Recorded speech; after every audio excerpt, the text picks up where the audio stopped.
नमस्कार दोस्तों, अगर आप हरियाणा के निवासी हो तो हरियाणा सरकार ने बहुत बड़ी घोषणा की है दोस्तों। आप बीपीएल फैमिली हो, चाहे आप किसी भी कास्ट से हो, आपका राशन कार्ड बना हो, ना बना हो, या आपने मकान मरम्मत के जो फॉर्म भर रखे हो, वो किस-किस को मिलेंगे और कब मिलेगी, या कॉलोनी वगैरह की कोई भी आपको जो परेशानी उठानी पड़ रही है, ठीक है दोस्तों, तो उनके बारे में हरियाणा सरकार ने बहुत बड़ी घोषणा की है। तो इस घोषणा को आपको दोस्तों, खट्टर सरकार ने जो लाइव आकर जो घोषणा की है, इसको आपको ज़रूर सुनना चाहिए दोस्तों। अगर जानकारी अच्छी लगती है तो वीडियो को लाइक कर दीजिएगा और चैनल को सब्सक्राइब कर लीजिए और बेल के निशान को दबाना ना भूलिएगा, ताकि आने वाले नोटिफिकेशन आपको सबसे पहले मिलते रहें और आप हर जानकारी का फ़ायदा सबसे पहले ले सकें दोस्तों। आइए दोस्तों, हरियाणा सरकार ने किस प्रकार से जो घोषणा की है वो हम सुनते हैं। मित्रों, जैसा भूमिका में बताया गया है कि हमारे शहरों में और शहरों से बाहर भी बहुत से एरियाज में लोग बाग अनअप्रूव्ड कॉलोनीज में या तो कॉलोनी विकसित हो जाती है, लोग जो डेवलपर्स हैं वो बना लेते हैं, या कुछ लोग उन कॉलोनी को बनने के बाद अपने मकान खरीद लेते हैं। अनअप्रूव्ड कॉलोनीज में मकान खरीदने के बाद कई प्रकार की कठिनाइयां, समस्याएं वो जो उपभोक्ता है अर्थात जो जिसने मकान बनाया उसको भी आती हैं। शहर के नाते भी सब लोगों को मिलकर के जो बहस उसका उनका होता तो उसमें कई प्रकार की कठिनाइयां आती हैं। कुल मिलाकर के डेवलपमेंट जो है अनप्लैन्ड, ये किसी भी तरीके से उचित नहीं माना जाता है। फिर भी मैं समझ सकता हूँ आखिर लोगों की मजबूरियां, क्योंकि उतने मकान भी जिस कीमत पर लोगों को चाहिए, जिस कॉस्ट के हिसाब से चाहिए, उतने न तो डेवलपर्स लाइसेंस लेके बना पाते हैं, और एचएसपीपी का भी एक लिमिटेड दायरा है, उस हिसाब से वो भी अपना बनाते हैं, तो सबके लिए शायद आवश्यकता पूर्ति नहीं होती है। तो ऐसे अनअप्रूव्ड कॉलोनीज का पिछले कई वर्षों से ये क्रम लगातार चलता रहा है।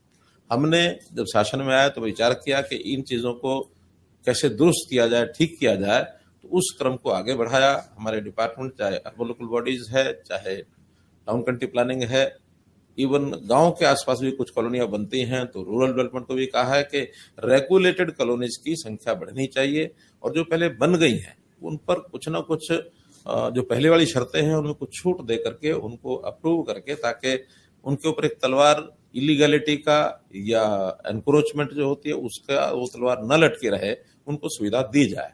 2014 से 22 तक 685 कॉलोनी हमने नियमित की थी, और उसके बाद बहुत बड़ी संख्या में लोगों ने अप्लाई भी किया, हमने रजिस्ट्रेशन कराया। उसमें आज फिर इस वर्ष 2023 के अंदर पीछे 131 कॉलोनी का नोटिफिकेशन हुआ भी था, लेकिन उस समय टाउन कंट्री प्लानिंग की ओर से सारा तैयार नहीं था। आज कुल मिलाकर दोनों विभागों की ओर से, अर्बन लोकल बॉडीज और टाउन कंट्री प्लानिंग की ओर से मिलाकर 131 भी उसमें मिला ली गई हैं, तो 450 नई कॉलोनी को अप्रूवल ये दिया जाता है, जिसका सारा फॉर्मेलिटीज जो है वो दोनों विभागों ने पूरी कर ली है। नोटिफिकेशन या तो हो गया होगा या फिर आज हो जाएगा।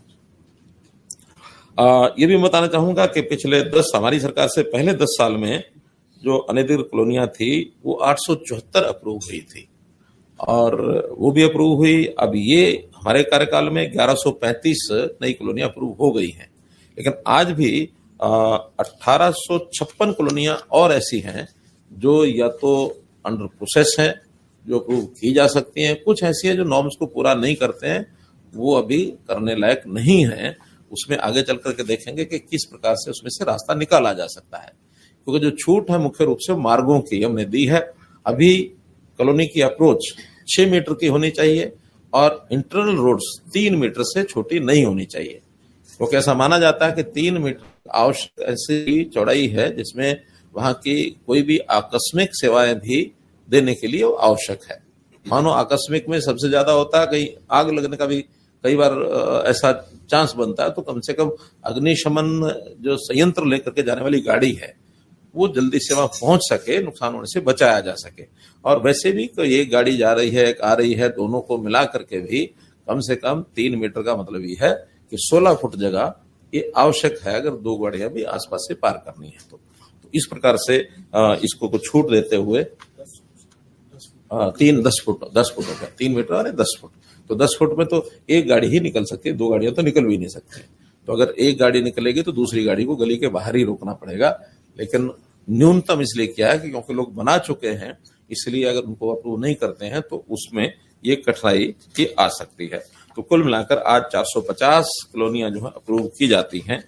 हमारे यहाँ जिला अनुसार भी जो आंकड़े हैं, ऐसी चाहे वो अप्रूव हुई हैं चाहे नहीं हुई हैं, शुरू से लेकर अब तक जो कॉलोनीज हैं उसमें अगर मैं टोटल कॉलोनीज की बात करता हूं तो ये 1340 और 966, ये लगभग 2200 कॉलोनीज 2300 कॉलोनीज ऐसी हैं जिनका अप्रूवल या तो हो गया है या होना है। जो मैंने बताया इसमें बाकी भी बचे हैं। जो बड़े जिले हैं, जो 150 से भी ज्यादा कॉलोनियां जहां अनअप्रूव्ड थी, जिनमें कुछ हो गई, कुछ और आगे होंगी, उसमें कुछ 5-6 जिले हैं जिनका मैं नाम लेता हूं। फरीदाबाद में ऐसी की संख्या 188 है, हिसार में 181 है, कुरुक्षेत्र में 169 है, पलवल में 201 है, सोनीपत में 162 है, यमुनानगर में 195 है। ये जब 150 से ऊपर है, बाकी 150 से कम भी हैं। तो आगे इसमें और भी विभाग को मैंने कहा है कि इसको जितने भी संभव हैं जल्दी से जल्दी विचार करके उसको किया जाए। टाउन कंट्री प्लानिंग की जो कॉलोनीज हैं पहली बार अप्रूव कर रहे हैं। इससे पहले केवल अर्बन लोकल बॉडीज की ही कॉलोनीज हैं, उनको अप्रूव किया करते थे। लेकिन जो म्युनिसिपल एरिया है और उसके बाद फिर एक जो एरिया रहता है अर्बनाइज्ड एरिया यानी controlled area, town country planning को ने जो अपनी एक सीमा बनाई हुई कंट्रोल्ड एरिया की, तो यूएलबी के एरिया के बाहर कंट्रोल्ड एरिया के अंदर जो कॉलोनीज हैं उसका सारा कामकाज का जो जिम्मेवारी है वो टाउन कंट्री प्लानिंग की है। तो टाउन कंट्री प्लानिंग ने वहां सारी शर्तें देखने के बाद उनको अप्रूव किया है और वहां जो भी डेवलपमेंट चार्जेस होंगे उसके बाद उसको एचआरडीए के माध्यम से वहां उन कॉलोनीज को विकसित किया जाएगा। तो इतनी जो कॉलोनीज हमने अप्रूव की हैं अभी, इसके ऊपर विशेष खर्चा भी, क्योंकि केवल डेवलपमेंट चार्ज से तो पूरा हो नहीं पाएगा, खर्चा ज्यादा होता है, डेवलपमेंट चार्ज कम आते हैं। हमने इस वर्ष 500 करोड़ रुपया अपने बजट में एक स्पेशल प्रावधान ऐसी जो कॉलोनीज हैं उनके लिए एक प्रावधान किया है। और ये सब होने के बाद आवश्यकता पड़ेगी तो और भी करेंगे, लेकिन ऐसी जो अनडेवलप्ड कॉलोनीज हैं उनको डेवलप की जिम्मेवारी भी यूएलबी की और टाउन कंट्री प्लानिंग की आती है, उस नाते से हम करेंगे। टाउन कंट्री प्लानिंग की जो साइज रखा है छोटे छोटा 2 एकड़ की अलग थलग जो कॉलोनी है उसको भी अप्रूव कर दिया है। 2 एकड़ से नीचे उसी कॉलोनी को अप्रूव किया गया है जो किसी ऐसी कॉलोनी पहले से बनी उसके साथ लगती है। अप्रूव्ड कॉलोनी पहले है लेकिन उसके साथ 1-1.5 एकड़ का कोई है, उसको साथ लगती कॉलोनी को भी कर दिया है ताकि उसकी जो सेवाएं हैं रास्ते की बाकी सब पहले से अप्रूव्ड कॉलोनी के साथ वो जोड़ा जा सके।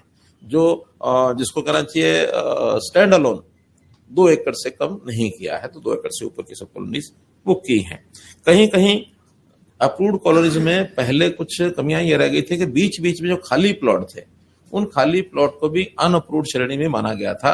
अब उन्होंने तय किया कि किसी अप्रूव्ड कॉलोनी के अंदर कोई छोटा आइसोलेटेड एक प्लॉट अनअप्रूव्ड की श्रेणी में था, उनको भी सबको अप्रूव कर दिया है ताकि जो बीच बीच में अनअप्रूव्ड की श्रेणी दिखा करके और कुछ खेल भी चलते थे वो खेल सारे हमने बंद कर दिए हैं। इन सब कॉलोनीज को हमने कहा कि पहले तो शर्त थी कि वहां कोई एक रेजिडेंट वेलफेयर एसोसिएशन बना करके वो यानी अप्लाई करे। बाद में बहुत जगह पर वो बना नहीं पाए हैं और बनाई तो रजिस्टर्ड नहीं थे, तो उस शर्त को हमने खत्म किया कि अब कोई भी उस कॉलोनी के 5 नागरिक जिनका मकान उसमें है वो मिल करके अगर अप्लाई करते हैं तो उस कॉलोनी को रजिस्ट्रेशन मान लिया जाएगा, उसके ऊपर हम काम करेंगे। और इन कॉलोनीज का जो शुल्क है डेवलपमेंट चार्जेस, उसके अंदर दोनों ने विभागों ने अपना अपना अलग अलग रखा है। पहले से जो यूएलबी का है वो सीधा सीधा कि जो वहां का रेट है यानी कलेक्टर रेट, उस कलेक्टर रेट का 5% जो है डेवलपमेंट चार्ज जब भी उनकी कोई रजिस्ट्री होती है, कोई इंतकाल होता है या कोई और उनको जरूरत पड़ती है, उसी समय वो जमा करा सकते हैं। पहले चाहे तो पहले भी करा सकते हैं, करा मना नहीं है, बल्कि पहले कराने का एक लाभ ये भी होता है कि आज की दर के ऊपर 5% उनको देना होगा। मान लो अगर वो देर करते हैं और बाद में वो कलेक्टरेट बढ़ जाता है तो फिर बढ़े हुए दर के हिसाब से देना पड़ेगा। तो इसलिए ये जो कलेक्टरेट है इसकी संभावना साल दर साल बदलने रहने की होती है, तो बदलने का वजन आगे न पड़े, इसलिए मैं तो अपील यही करूंगा कि जितना जल्दी हो सके उस डेवलपमेंट चार्ज को जमा कराएं ताकि उनका जो बोझ है वो समाप्त हो जाए। फिर भी अगर कोई नहीं कर सकता तो बाद में भी करना चाहे कर सकता है, लेकिन जो ट्रांजैक्शन कोई होती है तो उसके समय उसको जो किया जाएगा। हमने पिछले दिनों में जो अनऑथराइज्ड कॉलोनीज हैं उनकी सेल डीड को भी बंद किया था, और सेल डीड को इसलिए बंद किया था कि कम से कम आगे कोई भी अनऑथराइज्ड कॉलोनी डेवलप ना हो। 1 जुलाई 2022 को किया था। उस समय एक विषय आया था कि 1 जुलाई 2022 तक भी कुछ लोगों ने सेल एग्रीमेंट कर लिए थे, या उससे पहले जो एग्रीमेंट टू सेल कर लिए थे। तो उसको हमने तय किया कि जिनका पहले से सेल एग्रीमेंट टू सेल अगर ये किया हुआ है, सेल डीड वगैरह, तो उसको बेचा हुआ माना जाएगा, उनको भी उसमें रजिस्ट्री उसकी बाद में कराई जा सकेगी।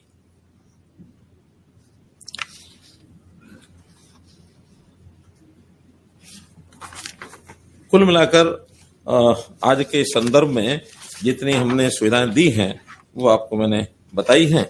अब इस संबंध में विधिवत इसका हाँ, हम यहाँ पर आपको जिला अनुसार उसका एक मैप दिखाएंगे कि किस जिले में किस शहर में क्या स्थिति है।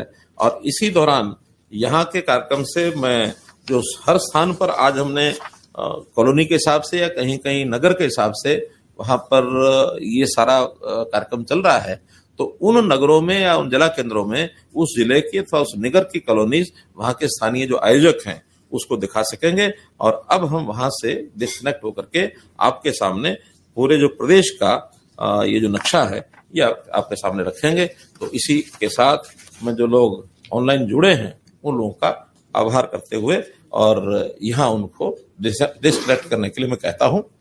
और अब ये जो जिला अनुसार इसका एक स्लाइड है वो दिखा दीजिए। सोनीपत जिला जिसके अंदर गोहाना, गन्नौर, सोनीपत और खरखोदा, इन चारों में ये जो ग्रीन कलर किया हुआ है ये कॉलोनीज तो पहले से अप्रूव है, और जो येलो कलर किया है, किसी एक नगर को जरा एनालाइज करो। हाँ, ये जो येलो किया है ये आज अप्रूव किया है, और जो रेड है ये अभी अनअप्रूव्ड है, अभी इसमें नहीं किया है, इसका सारा सर्वे चल रहा है, आगे आने वाले समय में इनको भी अप्रूव करेंगे। और ये जो ग्रीन एरिया है ये एग्रीकल्चर लैंड है, यहाँ पर आगे किसी प्रकार की अनऑथराइज्ड कॉलोनी बनाना ये वर्जित है। उस पर हमारा टाउन कंट्री प्लानिंग डिपार्टमेंट थोड़ा उसको इम्प्लीमेंट करेगा कि यहाँ कोई कॉलोनी और नई न बने, और नई योजना में जिसको भी कॉलोनी बनानी है वो अप्लाई करेंगे। तो उसके लिए पहले ही हमने एक दीनदयाल उपाध्याय आवास योजना जो लागू की थी उसके अंदर बहुत कम ईडीसी का या बाकी खर्चे कम करके किए थे, और भी डिपार्टमेंट इसके अलावा कुछ सस्ती कॉलोनीज बन जाए कम खर्चे से, तो ऐसा कोई प्रावधान करने के लिए मैंने कहा है ताकि गरीब व्यक्तियों को और मकान सुविधा से मिले। सरकारी तौर पर हमने ये भी विचार किया कि हर जिले में 5000 मकान आवश्यकता के हिसाब से, कहीं कम होंगे कहीं ज्यादा होंगे, 1 लाख नए मकान बनाने का भी हमारा प्रावधान चल रहा है। उसमें एचएसपीपी कुछ उनके पास जमीनें हैं उसके ऊपर, और वो प्रयत्न कर रहे हैं ताकि उसको हम आगे लागू कर सकें।